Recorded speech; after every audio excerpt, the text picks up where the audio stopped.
Hi అండి. Blouse stitching చేసేటప్పుడు కొన్ని టిప్స్ ఫాలో అయ్యారంటే పర్ఫెక్ట్గా ఫాస్ట్గా కూడా అయిపోతుంది. నేను చెప్తాను చూడండి. ఇది ఫ్రంట్ పార్ట్లో కొంచెం అతుకులు పడిందనమాట. అందుకనే ఒరిజినల్ క్లాత్ని ఇలా నేను చూపించినట్టు స్టిచ్ చేస్తున్నాను. అతుకు పడింది కదా, అతుకు లేకుండా కుట్టామనుకోండి అక్కడ ఒరిజినల్ క్లాత్ ఉండదు, ఫినిషింగ్ అనేది మిస్ అయిపోతుంది. ఎక్కడ అతుకు పడినా కూడా ఇదే ప్రాసెస్ చేయండి. కొన్నిసార్లు ఏంటంటే మనకి ఒరిజినల్ క్లాత్కి సపరేట్గా జాయిన్ చేసుకున్న తర్వాత లైనింగ్ జాయిన్ చేయాల్సి వస్తుంది. నేను ఎందుకు ఇలాగా లైనింగ్ మీద పెట్టేసి జాయిన్ చేస్తున్నాను అంటే సైడ్ జాయింట్లోకి వెళ్ళిపోతుంది అనమాట. అందుకని నేను అలాగైతే స్టిచ్ చేశాను. కనిపించదు మీకు, సైడ్ జాయింట్లోకి అయితే వెళ్ళిపోతుంది. సో అయిపోయిందండి. తర్వాత వచ్చేసి ఇంకొకటి కూడా అంతే, ఇలా పెట్టేసుకుని ఇలా స్ట్రేట్గా స్టిచ్ చేసుకుంటూ వెళ్ళిపోండి. కొంచెం క్లాత్ అనేది మనకి జాయింట్ పడింది. ఇలా ఒక టాప్ స్టిచ్ అయితే వేసేసుకోండి. ఇలా టాప్ స్టిచ్ వేసేసుకుని నీట్గా కుట్టుకుంటూ వెళ్ళిపోవాలి. ఇప్పుడు నేను చూపిస్తున్నాను చూసారా, అలాగా ఎగస్ట్రా ఉన్న క్లాత్ని కూడా నీట్గా కట్ చేసేయండి. ఇప్పుడు మెయిన్ డాటు ఇలా పట్టేసుకుని షోల్డర్కి తిన్నగా కుట్టుకుంటూ వెళ్ళిపోండి. షోల్డర్కి తిన్నగా ఉండాలి. తర్వాత వచ్చేసి ఉక్సు పట్టి కాజా పట్టి దగ్గర ఉన్న డాటు, ఆ తర్వాత మెయిన్ డాట్ని పట్టేసుకుని చంక వైపుకి, ఇలా మెయిన్ డాట్ని పట్టేసుకుని చంక వైపుకి ఇలాగా. చూసారా ఎంత బాగా వచ్చేసిందో. రెండోది కూడా అంతేనండి. ఇలాగా మెయిన్ డాట్ని పట్టేసుకుని తిన్నగా వచ్చేసేయండి. తర్వాత ఉక్సు పట్టి కాజా పట్టి దగ్గర ఉన్న డాటు, ఆ తర్వాత మెయిన్ డాట్ని పట్టేసుకుని చంక వైపుకి ఇలాగా ఇలా నీట్గా కుట్టుకుంటూ వచ్చేసేయాలి. తర్వాత వచ్చేసి హ్యాండ్స్ అండి. షేప్ బెల్ట్ హ్యాండ్స్ ఏమీ లేదు, మనం ఎలాగైతే బార్డర్ ఉందో దాని కింద పెట్టేసుకుని దానిపైన హ్యాండ్స్ పెట్టుకుని తిప్పేసుకుంటే సరిపోతుంది. షేప్ బెల్ట్ కింద ఒరిజినల్ క్లాత్ పెట్టాను, పైన లైనింగ్ క్లాత్ 2 లేయర్స్ పెట్టి ఏ షేప్ అయితే ఉక్సు పట్టి కాజా పట్టి వైపుకి వెళ్తుందో ఆ షేప్ అనేది పాదం వైపు పెట్టాను. ఇలాగ మీరు చూపిస్తున్నాను కదా అలాగా.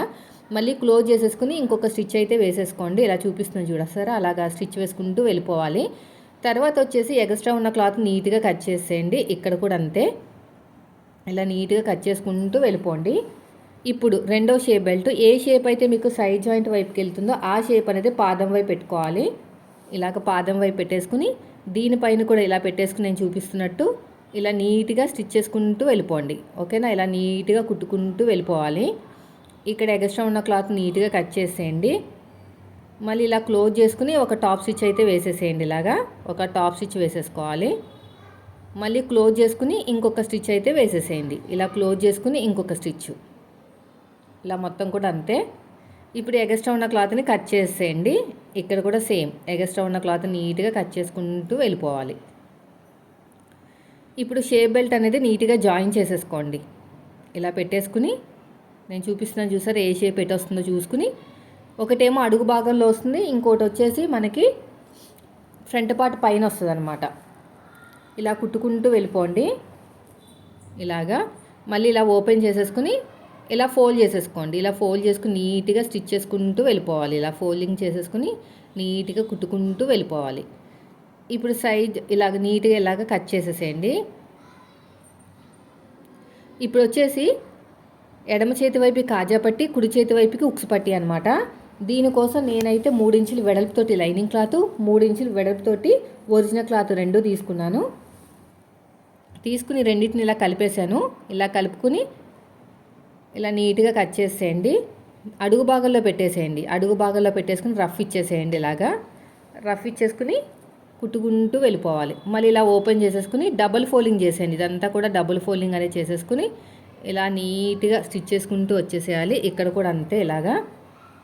ఇప్పుడు ఎక్స్ట్రా ఉన్న క్లాత్ని కట్ చేసేయండి. ఇక్కడ దీనిపైన ఒరిజినల్ క్లాత్ పెట్టేసుకోండి. ఇలాగా పెట్టేసుకుని చెక్ చేసుకోండి. అదే ఉక్సు పట్టి అనేది పెట్టుకోవాలన్నమాట. కొంచెం తక్కువైంది నాకు, అదే పొడుగు అనేది ఎక్కువైపోయింది, అందుకని జాయింట్ వేశాను. ఈ జాయింట్ అనేది మరీ ఎక్కువ వేయకూడదు, ఎక్కువ వేసామంటే మళ్ళీ తక్కువ అయిపోతుంది, చూసుకుని వేసుకోవాలన్నమాట. సో ఇలా పెట్టేసుకుని చూసుకుంటే మనకి కరెక్ట్గా రావాలి. నాకైతే కరెక్ట్గా వచ్చింది. ఇప్పుడు ఉక్సు పట్టి అయిపోయింది కదా, అది కాజా పట్టి అయిపోయింది కదా, ఉక్సు పట్టి కోసం 1.5 ఇంచు వెడల్పుతోటి లైనింగ్ క్లాత్ తీసుకున్నాను. మీరు చూస్తున్నారు కదా ఎలాగైతే తీసుకున్నాను అలాగే తీసుకోవాలి. పొడుగు అనేది ఎక్కువ తీసుకోవాలండి. పొడుగు ఎక్కువ తీసుకుంటే మనకి ఏంటంటే చాలా బాగా ఫ్రిల్స్ పెట్టినా కూడా మనకి ఫినిషింగ్ అనేది నీట్గా వస్తుంది అనమాట. ఇలా నీట్గా ఎక్స్ట్రా ఉన్న క్లాత్ని మొత్తం కూడా కట్ చేసుకోండి. దీనిపైన ఇలా పెట్టేసుకుని ఒరిజినల్ క్లాత్ మీద డాట్ వచ్చిన చోట చిన్న ఫ్రిల్ పెట్టేసుకోండి. ఇలాగా డాట్ వచ్చిన చోట ఇప్పుడు ఓపెన్ చేసేసుకుని ఒక టాప్ స్టిచ్ అయితే వేసేసుకోండి. ఇలాగా మళ్ళీ లోపలికి క్లోజ్ చేసేసుకుని ఇలా డబల్ ఫోల్డింగ్ అయితే చేసేసుకోండి. ఇలా డబల్ ఫోల్డింగ్ అనేది చేసేసుకోవాలి. ఇలా మొత్తం కూడా అంతే. ఇలాగా ఇలా నీట్గా ఫోల్డింగ్ చేసేసుకుని ఎగస్ట్రా ఉన్న క్లాత్ని కట్ చేసేయండి. ఒక దాని మీద ఒకటి పెట్టుకుని చెక్ చేసుకోండి. కరెక్ట్గా వచ్చేసింది కదా, ఇంకా దీంతో పని లేదు.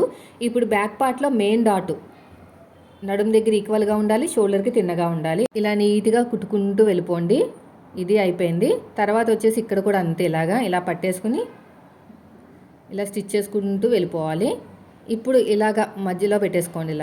ఇలా పెట్టేసుకుని దీనిపైన మనం బ్యాక్ పార్ట్ పెట్టేసుకుని కొంచెం మనకి వెనకాల పట్టి అతకడానికి ఎంతైతే ఖర్చు కావాలని ఉంచుకుని మిగతాదంతా కట్ చేసుకోవాలి. ఇప్పుడు పట్టి ఉంది కదా, ఇది కూర ఉన్న క్లాత్ని పట్టి కింద వాడుకోవాలన్నమాట. పొడిగి ఏమైనా తక్కువ అయితే మీరు మళ్ళీ జాయింట్ వేసుకోండి. సో ఇక చూడండి, ఇలా పొడుగ్గా కట్ చేసేయండి. ఇలాగా వన్ సైడ్ ఫోల్డింగ్ చేసి కుట్టుకుంటున్నాను, పొడుగు తక్కువైంది అందుకని. ఇప్పుడు ఇలా పెట్టేసుకుని నీట్గా స్టిచ్ చేసుకుంటూ వెళ్ళిపోవాలి. అంతేనండి. ఇప్పుడు ఏం చేయాలంటే కొంచెం నీట్గా కట్ చేసుకోండి. నాకైతే ఇక్కడ ఉల్టా సీదా కుట్టేశాను. మరీ ఎక్కువ లావుగా ఉండకూడదు, అలా అని చెప్పేసి మరీ సన్నగా కూడా ఉండకూడదు.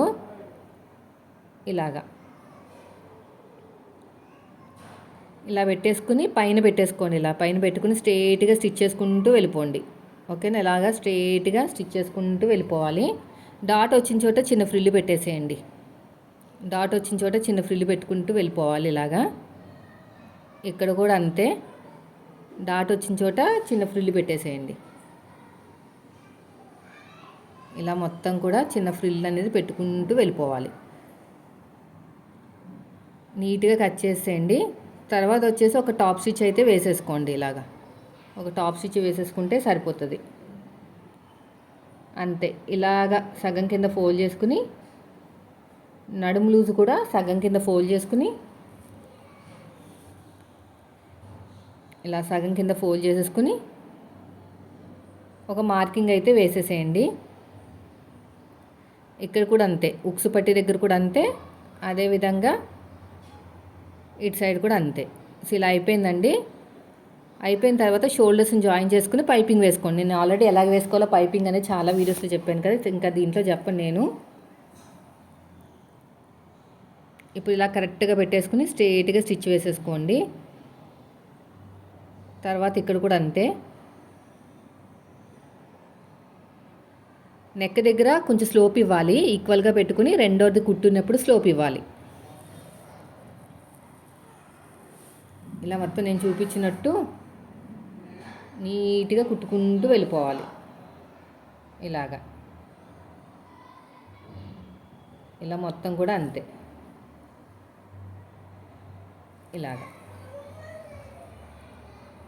చూసారు కదా, ఇలా మొత్తం కూడా నేను చూపించినట్టు హ్యాండ్ స్టిచ్చింగ్ అయితే చేసేసుకోండి. కరెక్ట్గా మిడిల్లో పెట్టేసుకోండి. షోల్డర్ దగ్గర కరెక్ట్గా మిడిల్లో పెట్టేసుకోండి. ఫస్ట్ నుంచి లాస్ట్ వరకు ఇంకొక స్టిచ్ అయితే వేసేసేయండి. ఫస్ట్ నుంచి లాస్ట్ వరకు ఇలా మొత్తం నీట్గా కుట్టుకుంటూ వెళ్ళిపోవాలి. అయిపోయింది. రెండో హ్యాండ్ కూడా అంతే. నేను ఎందుకు అంత స్లోగా చూపిస్తున్నా అంటే మీకు అర్థం అవ్వాలని. ఇక్కడ చూడండి, షోల్డర్ కుట్టు దగ్గర కరెక్ట్గా పెట్టేసుకోండి. ఇలాగా షోల్డర్ కుట్టు దగ్గర రఫ్ ఇచ్చేసేయండి. రఫ్ ఇచ్చేసుకుని నీట్గా స్టిచ్ చేసుకుంటూ వెళ్ళిపోవాలి. ఇలాగా ఇలా మొత్తం నీట్గా స్టిచ్ చేసుకుంటూ వెళ్ళిపోండి.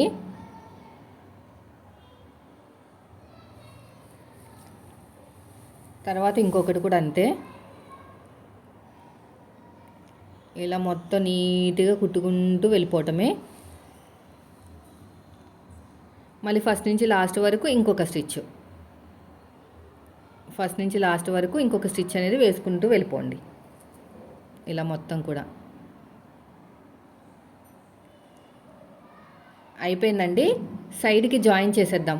అంటే బ్యాక్ పార్ట్ నుంచి మాత్రమే చేయాలి, ఫ్రంట్ పార్ట్ నుంచి చేయకూడదు. హ్యాండ్ లూజు, ఆర్మ్ లూజు, నడుము లూజు ఈ మూడింటిని కలుపుకుంటూ వెళ్ళిపోండి. ఇక్కడ చూడండి నేను ఎలాగైతే కలుపుతున్నానో అలాగా. ఫస్ట్ వచ్చేసి హ్యాండ్ లూజు, ఇచ్చేసేయండి. తర్వాత వచ్చేసి ఆర్మ్ లూజు, ఇక్కడ ఒక మార్కింగ్ వేసుకుని రఫ్ ఇచ్చేసేయండి. తర్వాత వచ్చేసి ఆర్మ్ లూజు, ఆర్మ్ లూజ్కి మార్కింగ్ వేసేసుకోండి ఇలాగా స్ట్రెయిట్గా. తర్వాత వచ్చేసి ఇక్కడ కూడా అంతే, ఇలా పెట్టేసుకోండి. కరెక్ట్గా నడుము దగ్గర ఈక్వల్గా రావాలి. ఇలా ఈక్వల్గా వచ్చేసేయాలి. ఇలాగా స్ట్రెయిట్గా స్టిచ్ చేసుకుంటూ వెళ్ళిపోవటమే. ఎంత తిన్నగా వచ్చింది చూసారా? కుట్టు అనేది రఫ్ ఇచ్చేసేయండి. రఫ్ ఇచ్చేసి మళ్ళీ ఉల్టా తిప్పేసుకుని ఇంకొక స్టిచ్ అయితే వేసేసేయండి. ఇలా ఇంకొక స్టిచ్ అయితే వేసేసుకోవాలి. తర్వాత మళ్ళీ ఇంకో కుట్టు, మొత్తానికి 3 స్టిచ్చెస్ వేసుకోవాలండి. మొత్తానికి 3 స్టిచ్చెస్ అయితే వేసుకోవాలి.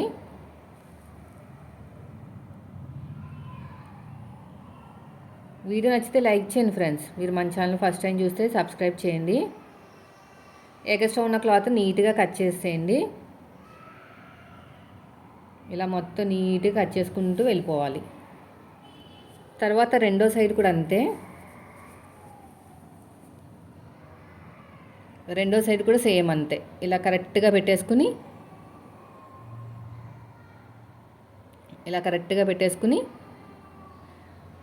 హ్యాండ్ లూజు, ఆర్మ్ లూజు, నడుము లూజు ఈ మూడింటిని కలుపుకుంటూ వెళ్ళిపోవాలి. ఇక్కడ వచ్చేసి హ్యాండ్ లూజు,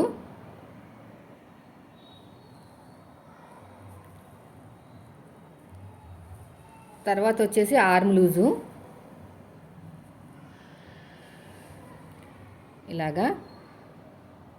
ఇలా కరెక్ట్గా పెట్టేసుకోండి. కరెక్ట్గా పెట్టేసుకుని నీట్గా ఇలా కుట్టుకుంటూ వెళ్ళిపోండి. ఇలాగా రఫ్ ఇచ్చేసేయండి. మళ్ళీ ఉల్టా తిప్పేసుకుని ఇంకొక స్టిచ్ అయితే వేసేసేయండి. ఇలాగా ఇంకో స్టిచ్ వేసేసుకుని తర్వాత ఎగస్ట్రా ఉన్న క్లాత్ నీట్గా కట్ చేసేయండి. 3 స్టిచెస్ వేసుకోవాలి. ఇలా మొత్తం కూడా అంతే. చూడండి,